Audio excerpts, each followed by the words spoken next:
எப்படி ஈஸியா தோரணம் செய்யறதுன்னு பாப்போமா?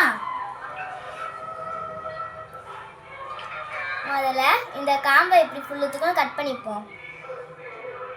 இந்த சென்டர்ல வச்சுக்கிட்டு ரைட் சைடு ஃபுல்லுத்துக்கும் கட் பண்ணிடுவோம்.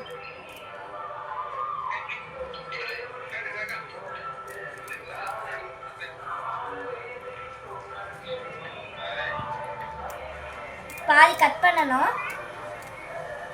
அதே மாதிரி இந்த சைடும் கட் பண்ணிடணும்.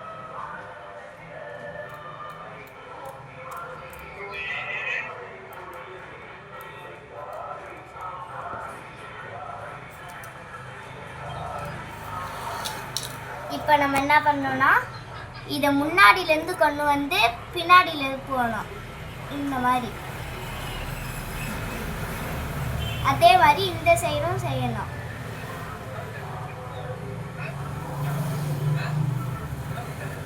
இந்த சைடும் செஞ்சிட்டோம்னா இந்த பெருசு எடுத்து உள்ளார விட்டு இப்படி ஆக்கிடணும். இப்போ ஏதாவது ஒரு பூ, ஜவந்தி, ரோஸ் எது வேணாலும் எடுத்துக்கிட்டு இங்கே வச்சு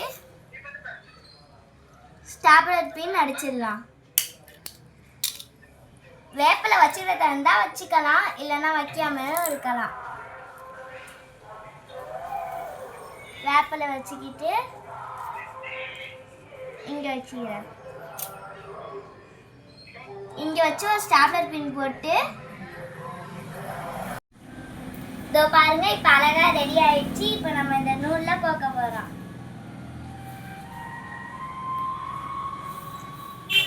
கொஞ்சம் கேப் விட்டு நவுறாமல் இருக்கிறதுக்காக ஒரு முடிச்சு போட்டுருக்கோம்.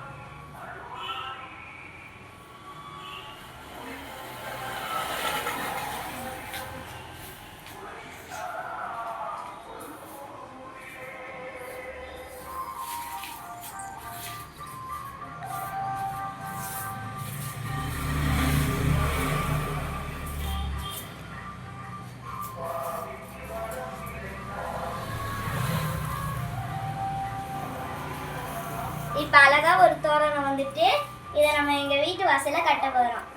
நான் கட்டிட்டு இருந்தோமா